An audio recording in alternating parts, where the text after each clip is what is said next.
하나님께서 우리에게 주시는 말씀 함께 보시겠습니다. 마태복음 16장 13절부터 16절 말씀입니다. 우리 PPT에 화면에서 나오니까 우리 한 절 한 절씩 교독하고 마지막 절 합독하겠습니다. 제가 먼저 13절 읽겠습니다.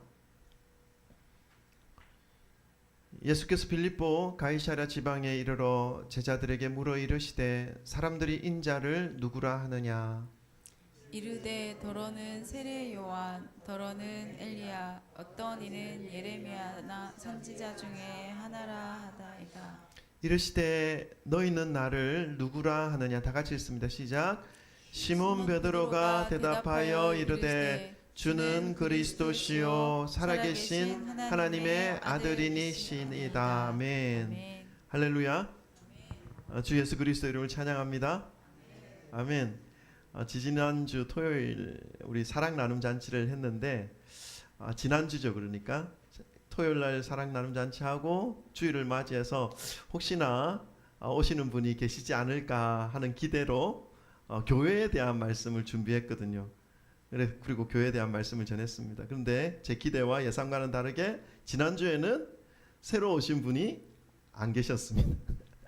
그래서 우리 기존의 우리 성도님들과 함께 교회에 대해서 좀 말씀을 통해서 더 깊이 알아보고 또 교회의 본질과 사명에 대해서 말씀을 통해서 살펴보면서 본질에 맞는 교회 그리고 사명을 향해서 순종하는 그러한 교회로 우리 교회가 함께 달려가자 하는 그런 시간을 가졌습니다.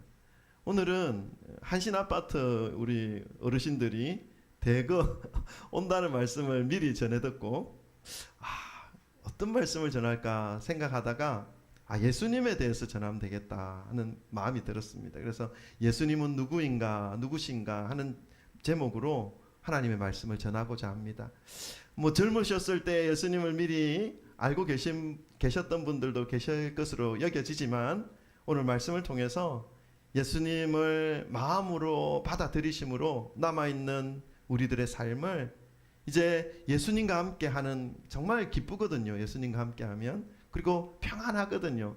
그 평강의 삶을 살아가시기를 그리고 우리의 영원한 생명을 하나님께서 주신다고 약속하셨는데 그 생명을 품고 이 땅에서의 삶을 살아가시기를 간절히 소망하는 마음으로 말씀을 전하겠습니다.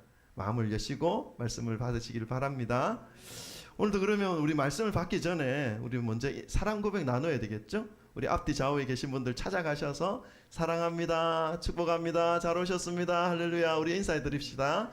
사랑합니다, 축복합니다, 잘 오셨습니다, 할렐루야. 오늘 또 김희붕 집사님이 또 오셨어요. 너무 반가워요. 할렐루야. 아이고 아멘. 너무 좋습니다. 너무 좋습니다. 네. 너무 인사 나누고 하는 모습들이 너무 좋습니다. 우리가 이렇게 매주일마다 말씀 받을 때마다 인사 드리는 이유는 우리는 성경에서 같은 교회 안에서 지체라고 하거든요. 우리 손가락, 발가락이 다 한 몸에 붙어 있듯이 예수님께 다 붙어 있는 지체이기 때문에 서로 인사하고 사랑하는 것이 마땅합니다. 그래서 이렇게 이런 시간을 가집니다. 오늘 본문 말씀은 우리 같이 함께 교독했는데 우리가 신앙생활 하는 데 있어서 아주 중요한 말씀입니다. 왜 중요하냐 하면 바로 예수님에 대해서 정의, 예수님은 누구십니까 하는 정의에 해당되는 말씀이기 때문이죠. 베드로가 고백한 것이 말씀으로 기록된 것이긴 하지만 이 말씀, 이 고백, 베드로의 고백이 예수님께서도 기뻐하셨던 그런 예수님에 대한 정의, 예수님이 어떤 분이신가에 대한 설명이기 때문에 이 말씀을 우리의 마음에 품고 살아가게 되면 예수님을 바르게 믿는 것이고 또 예수님을 바르게 인식하며 살아갈 수 있게 되는 것이기 때문에 아주 중요합니다. 먼저 이 말씀의 배경이 되는 장소와 그 예수님 앞에서 이 말씀이 고백되어지는 시기를 먼저 좀 살펴보기 원합니다. 베드로에 의해서 주님은 그리스도시요 살아계신 하나님의 아들입니다 라고 말씀 고백되어진 이 장소가 어디냐 하면요, 성경 말씀에 보면 가이사랴 빌립보라는 지역입니다. 우리 1절 한번 볼까요? 1절은 13절. 제가 읽을게요. 따라오시면 됩니다. 예수께서 빌립보 가이사랴 빌립보 똑같습니다. 지방에 이르러, 그러니까 가이사랴 빌립보 지방에 이르러서 제자들에게 사람들이 나를 누구라 하느냐 묻는 겁니다.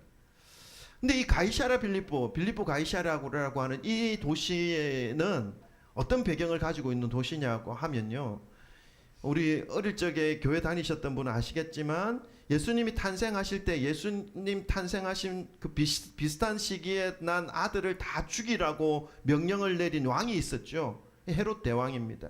그 헤롯 대왕이 예수님 탄생하기 20년 전에 그 지역 가나안 지역의 왕으로 등극합니다. 그때 이제 로마가 그것을 허락했고 로마의 황제를 우리는 카이사르라고 하는 타이틀을 가진 가이사 뭐 이렇게 말하기도 하고 하는데, 그 카이사르 아구스토가 이 헤롯 대왕, 이 가나안 지역의 왕으로 등극할 때 이 로마의 왕이 이 도시가 어디 있냐면 이스라엘 지역, 우리가 좀 생각하면 남북으로 이렇게 딱 되어 있는데 북쪽에 갈릴리 호수가 있고 남쪽에 사해가 있습니다. 갈릴리 호수 저 북쪽에 헐몬산이라고 하는 아주 높은 산이 있습니다. 만년설이 있는 산인데 거기서 조금 내려오면 있는 도시입니다. 가이사르 빌립보.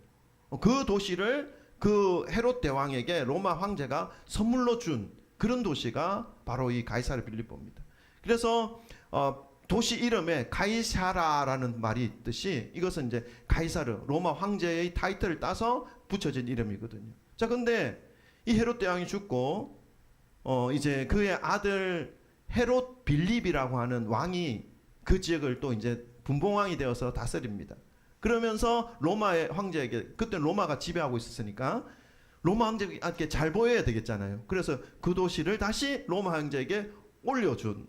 그래서 가이사르 자기 이름 빌립보 붙여가지고 가이사르 빌립보라는 도시의 이름이 되었고, 이 도시는 가나안 땅에 있었지만 로마 황제의 어떤 별장과 같은 그런 도시에 위치하고 있었던 그 배경을 가지고 있는 도시입니다. 자, 그러니까 이 로마의 그 당시 로마가 가장 부강한 나라였거든요. 그러니까 이 가이사르 빌립보 도시를 로마 황제 직접 다스리고 관리하니까 어떻습니까? 돈이 엄청 많이 쏟아지는 거죠. 거기 개발하고 발전시키니까 돈이 그 속에 많이 들어가고, 그리고 또 로마에 있었던 우상들, 로마는 우상을 참 많이 섬기는 나라였거든요. 그 우상들 중에 판이라고 하는 신이 판이라고 하는 신이 그 도시를 지배하고 있었습니다. 우리 판이라고 하는 신을 좀 찾아보면 이 상체는 남자, 아주 건장한 근육이 우락부락하고 아주 힘이 센 남자고, 하체는 염소, 그러니까 네 발로 달리면서 막 그 활을 쏘기도 하고 하는 그런 그 신입니다. 그 판이 신입니다. 그리고 또 플룻을 들고 있습니다. 한 손에는. 플룻을 왜 들고 있습니까? 플룻을 불면서 사람들을 현혹시켜서 자기를 섬길 수 있도록 만드는 그런 신이거든요. 그러면서 그 속에는 플룻을 불면서 동물들과 사람들을 다 현혹시켜서 어떤 성적인 행위까지 할 수 있게 하는 아주 음란하고 타락한 그러한 신이 판신입니다. 그 우상이 지배하고 있는 땅이 바로 가이사르 빌립보라는 도시였죠. 근데 그 도시에서 예수님께서 제자들에게 사람들이 나를 누구라 하더냐 묻습니다. 그러니까 사람들이 예수님을 바라보면서 여러 생각을 하는 거예요. 예수님을 잘 모르면 어떻습니까? 예수님은 마치 사단의 힘을 빌려서 병자를 고치기도 하고 어떤 특별한 기적을 일으키기도 하고 막 이렇게 소문을 퍼뜨리기도 하고, 또 어떤 사람은 뭐 엘리야다, 이 역사상에 아주 능력이 많았던 선지자 중에 한 사람이다, 죽었던 세례 요한이 다시 살아났다, 뭐 이렇게 보는 아주 막 무성한 겁니다, 예수님에 대해서. 그래서 예수님이 묻는 거, 이제는 예수님이 어떤 분이신지를 가르쳐 주기 위해서 가이사르 빌립보에 가서 제자들에게 묻습니다. 우리 13절 한번 읽어볼까요? 다 같이 읽어보십시다. 시작. 예수께서 빌립보 가이사랴 지방에 이르러 제자들에게 물어 이르시되 사람들이 인자를 누구라 하느냐. 인자는 예수님 자신이 예수님을 가리키는 말씀입니다. 예수님을 자신을 누구라 부르더냐 묻습니다. 그랬더니 제자들이 뭐라 말합니까? 14절 또 읽어보십시다. 14절 시작. 이르되 더러는 세례 요한 더러는 엘리야 어떤 이는 예레미야나 선지자 중에 하나라 하나이다. 아멘. 어떤 말씀인지 이해가 되시죠? 지금 상황이. 네. 기적도 행하시고 죽은 자도 살려내시는 그 예수님에 대하여 사람들은 그분이 누구신지, 그분이 얼마만큼의 큰 능력을 더 많이 소유하고 계신지 막 상상을 합니다. 상상을 하면서 어떤 사람은 이 부패한 권력자들을 향해서 회개라 독사의 자식들아 라고 외쳤던 이 세례 요한이 그래 외치다가 죽었거든요. 얼마 전에. 그래서 세례 요한이 다시 살아났다라고 다시 살아난 세례 요한이다라고 보는 사람도 있고, 또 어떤 이는 이스라엘 역사상에서 가장 강력하게 하나님의 능력을 보여주면서 하나님의 뜻을 전한 선지자 중에 하나가 엘리야입니다. 그 엘리야가 다시 내려왔다라고 칭송하는 사람도 있었고, 그리고 유다 역사상 이 이스라엘 나라가 무너지고 망가지고 다른 나라에서 멸망당하는 그때의 눈물로서 그들의 조상들의 부패와 혼란과 죄악을 지적하면서 여호와께로 돌아오라, 하나님께로 돌아와야 한다, 그래야 멸망하지 않는다, 죽지 않는다 라고 외쳤던 눈물의 선지자 예레미야가 다시 돌아왔다라고 하는 말들을 하면서 예수님에 대해서 이런저런 얘기를 하고 있는 것을 제자들은 말씀합니다. 그러나 그 좋은 말들도 예수님을 정확하게 정의하지는 못하였던 것이죠. 그래서 이번에는 예수님께서 직접 제자들에게 그러면 사람들 말고 내가 너희들을 가르쳤고 너희들 나의 옆에서 내가 하는 것들을 다 보았는데 너희들은 나를 누구라고 하느냐 묻습니다. 15절 이르시되 너희는 나를 누구라 하느냐. 그래서 그때에 그 예수님의 질문을 듣고 뭐라고 말합니까? 예수님의 수제자인 베드로가 말합니다. 자, 우리 한번 16절 읽어보십시다. 시작. 시몬 베드로가 대답하여 이르되 주는 그리스도시요 살아계신 하나님의 아들이시니이다. 아멘. 이 베드로가 예수님에 대하여 정의를 내리는데 너무나 정확하게 예수님에 대하여 설명한 겁니다. 주는 그리스도시요 살아계신 하나님의 아들입니다. 그래서 예수님은 사람들이 나를 누구라 하더냐 물으면서 그 속 마음은 뭐였냐면 이제 제자들에게 나의 근본적인 정체, 나의 예수님에 대한 그 정의를 정확하게 알려야 되겠다라는 그 마음을 가지고 물어봤는데 이제 베드로가 그 정의에 대해서 정확하게 말하는 것입니다. 여러분 아까 이 선포되어진 이 장소 가이사랴 빌립보라고 했죠. 이 장소에 대해서 잠깐 언급했는데 그 장소에서 이 고백이 선포되어진 이유가 있습니다. 로마 황제에게 바쳐진 도시이고 로마의 신이 지배하는 도시이고 그렇기 때문에 모든 물질과 쾌락이 부족함 없이 부어지고 있는 그 땅에서 물질과 쾌락과 우상이 지배하는 이 로마 땅에서 베드로가 고백한 예수님의 정의, 주님은 그리스도시요 살아계신 하나님의 아들입니다라고 하는 이 사실을 공식적으로 선포하게 하신 것입니다. 그래서 이 땅, 이 지금 가이사랴 빌립보 이 땅의 주인이 로마 황제가 아니다, 물질이 아니고 우상이 아니고 이 땅의 주인은 바로 예수 그리스도다 하는 사실을 베드로의 입을 통해서 가르쳐주고자 하는 그런 예수님의 마음이 있었기에 가이사랴 빌립보까지 일부러 가서 제자들에게 이 말을 하게 하신 것이죠. 그리고 또한 베드로가 정의한 주는 그리스도시요 살아계신 하나님의 아들입니다 라고 하는 이 베드로의 고백 이후부터 예수님의 사역이 지금까지는 병자를 고치고 죽은 자 살리고 기적을 일으키고 했던 그 예수님의 사역이 이 고백 이후부터는 바뀌기 시작합니다. 어떻게 바뀌느냐 하면요, 능력을 행하시는 것이 아니라 이때부터는 예수님은 이제 이 땅에 오신 메시아로서 구원자로서의 최종 목적지인 십자가를 향하여 하나씩 나아가는 그러한 모습을 보여줍니다. 힘이 없이 고난받기도 하고 순환받는 그러한 메시아의 모습을 보여주기 시작하는 것이죠. 순환받는 메시아로서의 사역을 감당하는 이 출발점이 바로 이 가이사랴 빌립보에서 선포되어진 베드로의 예수님에 대한 정의였던 것입니다. 예수님은 의도적으로 우상의 도시 가이사랴 빌립보 지역에서 제자들에게 얘들아 사람들이 나를 누구라 하더냐 라고 하는 이 질문을 던진 것으로 인해서 예수님이 누구이신지에 대해서 명확한 해답을 찾지 못하고 무성한 소문 속에서 혼돈스러워하는 이 제자들에게, 그리고 사람들에게 예수님의 정확한 정체성을 친히 덜추어 내어 주신 것입니다. 자, 그러면 여러분, 베드로가 예수님에 대해서 주님은 그리스도시고 살아계신 하나님의 아들입니다 라고 하는 이 고백을 통해서 예수님을 정의 내려주셨는데, 성령님의 가르침과 성령님의 지시 계시하심으로 그것에 대하여 깨닫고 고백하게 했는데, 이 고백을 통해서 우리가 또 깨달아야 할 것이 있습니다. 베드로가 정의 내린 예수님에 대해서 말씀하신 그 말씀을 통해서 우리는 예수님을 어떻게 바라보아야 할 것인가, 세 가지로 정리를 해서 말씀을 드리겠습니다. 첫 번째로 이 베드로는 예수님을 주님이라고 고백했습니다. 우리 한 번 더 읽어보십시다. 이 말씀 중요하기 때문에 앞으로 한 두 번 더 읽을 겁니다. 같이 따라오시면 됩니다. 우리 다 같이 읽어보십시다. 시작. 시몬 베드로가 대답하여 이르되 주는 그리스도시요 살아계신 하나님의 아들이시니이다. 아멘. 시몬 베드로가 대답하여 주는 그리스도, 주님이라고 고백했죠. 베드로의 이 고백에서 우리가 첫 번째로 보아야 할 것은 예수님이 주님이라는 사실입니다. 여러분, 주님이라는 이 단어 속에 어떤 의미가 있는지 우리 한번 생각해 보십시다.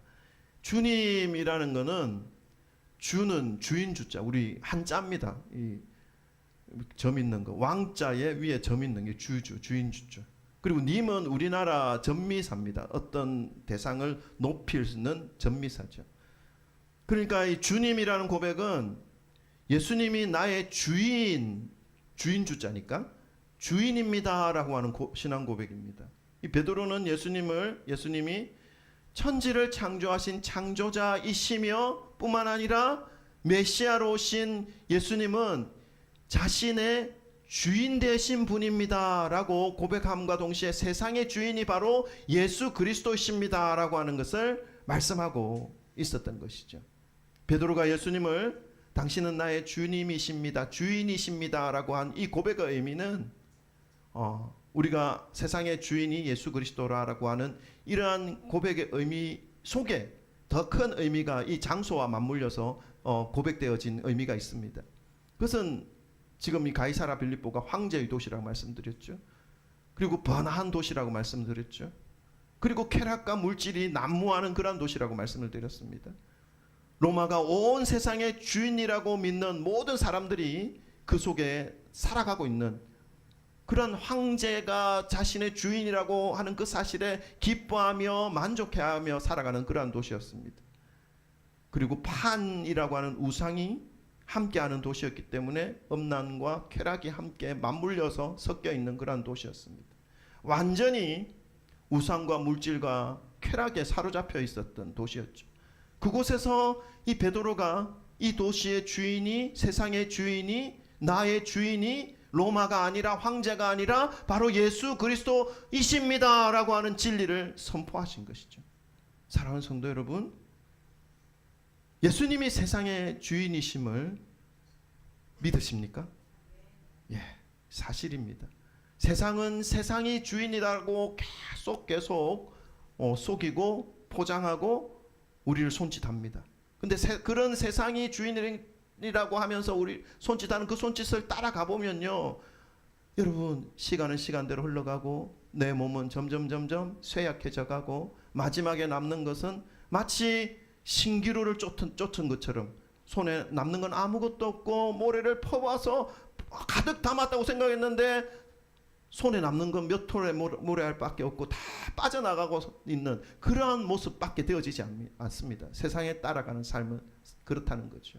그러나 예수님을 따라가는 삶의 그 삶은요, 우리의 육신이 쇠약하고 늙는 것은 그거는 하나님이 그렇게 만드셨기 때문에 어찌할 수 없습니다. 그러나 우리의 속사람은 날로 새롭도다.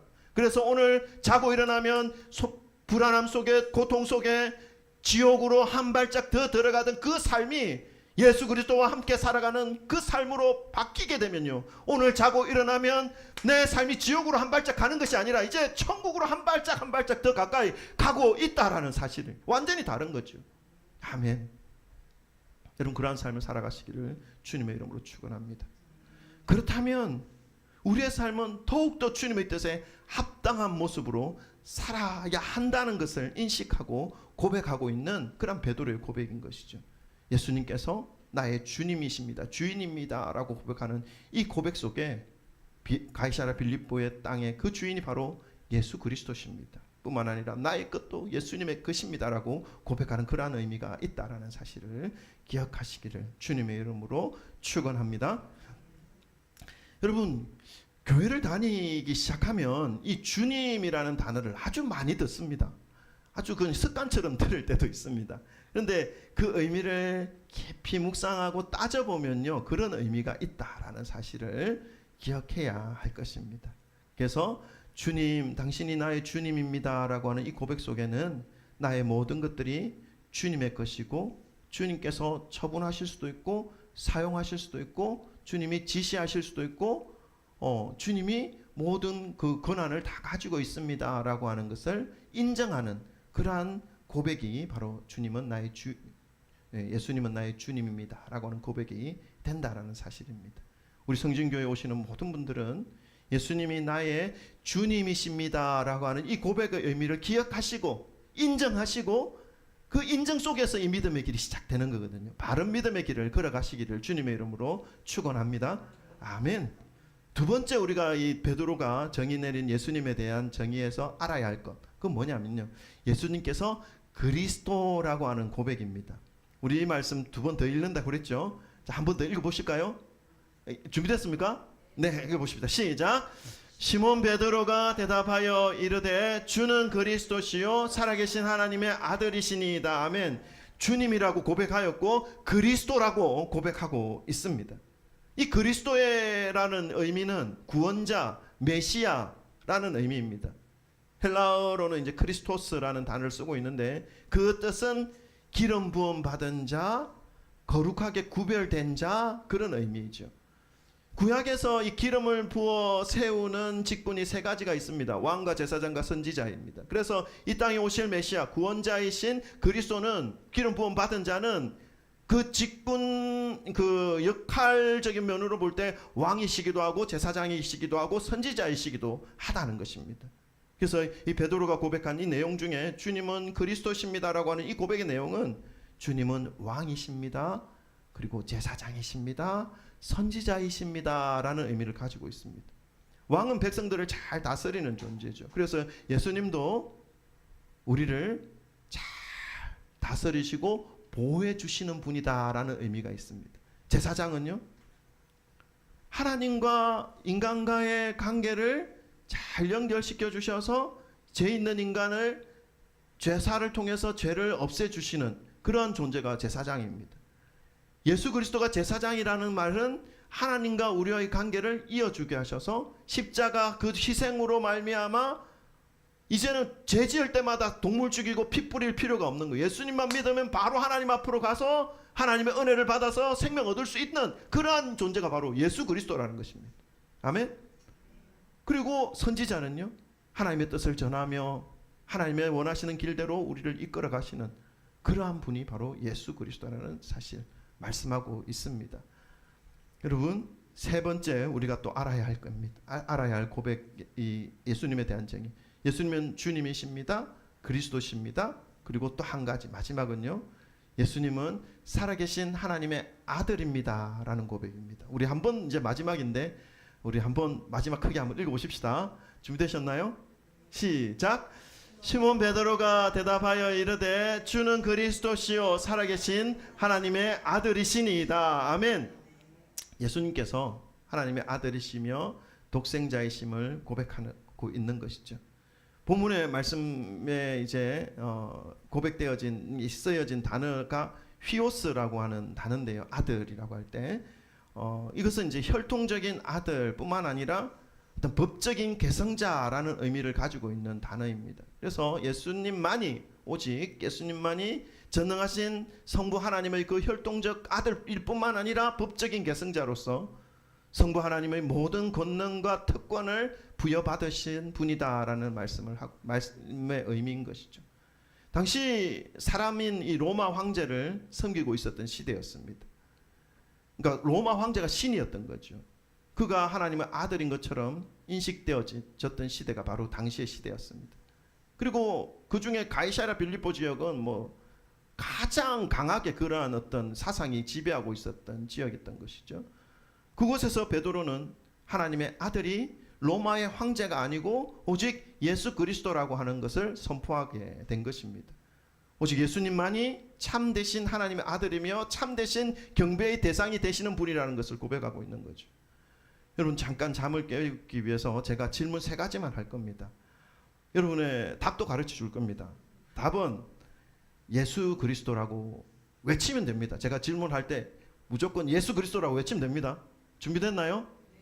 여러분, 그렇습니까? 예, 이제 질문을 합니다. 이건 질문 아니고 이제 질문할 때니까 크게 그 예수님만 외치면 돼요. 예수 그리스도만 외치면 됩니다. 여러분, 우리의 믿음 생활에 있어서 가장 높임을 받으실 분은 누구입니까? 예수 그리스도. 아멘. 조금 더 크면 좋겠어요. 우리의 신앙 생활에 있어서 참된 예배의 대상은 누구입니까? 예수 그리스도. 목사님 아닙니다. 아멘. 아멘. 예수님입니다. 자, 그다음에 나의 삶에 있어서 내가 살아가는 이 세상에 있어서 가장 높임을 받아야 하고 예배와 경배를 받아야 할 분이 누구입니까? 예수 그리스도. 아멘. 가장 높임을 받아야 할 분이 내 자신이 아닙니다. 예수 그리스도입니다. 아멘. 오늘 베드로가 그 고백하는 겁니다. 주님은 주님이시고 그리스도시고 살아계신 하나님의 아들입니다 라고 하는 이 고백은 내 삶에 가장 높여야 될 분은 내가 아니라, 어떤 대통령이 아니라, 어떤 큰 교회 목사님이 아니라 오직 예수 그리스도다 라고 하는 것을 외치고 있는 것이죠. 아멘. 아멘. 예수 그리스도로 가슴 가득 채우시기를 주님의 이름으로 축원합니다. 예수님께서 우리의 심령과 삶의 모든 영역 가운데서 가장 존중을 받아야 하는 분이라는 사실을 오늘 말씀을 통해서 마음에 새기시기를 주님의 이름으로 축원합니다. 아멘. 다윗이라는 인물 아시죠? 이제 조금 지루하시더라도 5분 안에 끝냅니다. 다윗이라는 인물이 이렇게 고백했어요. 시편 3편 5절 6절에 자, PPT 봅시다. 제가 읽을게요. 따라오면 됩니다. 내가 누워 자고 깨었으니 여호와께서 나를 붙드심이로다.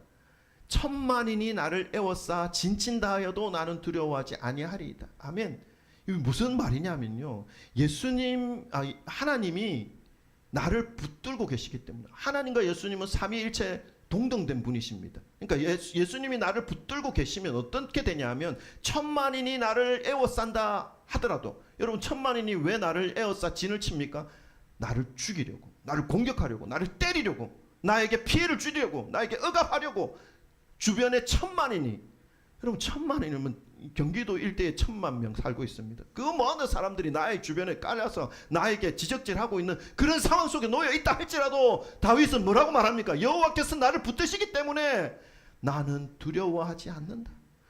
그래서 집에 가서 1,000만 명, 1억 명이 나를 둘러 진친다 하더라도 두 다리 쫙 뻗고 할렐루야 찬양하세, 내 모든 죄 사함 받고 주님과 함께 기쁜 잠, 평안한 잠을 누릴 수 있다라고 고백하고 있는 것입니다.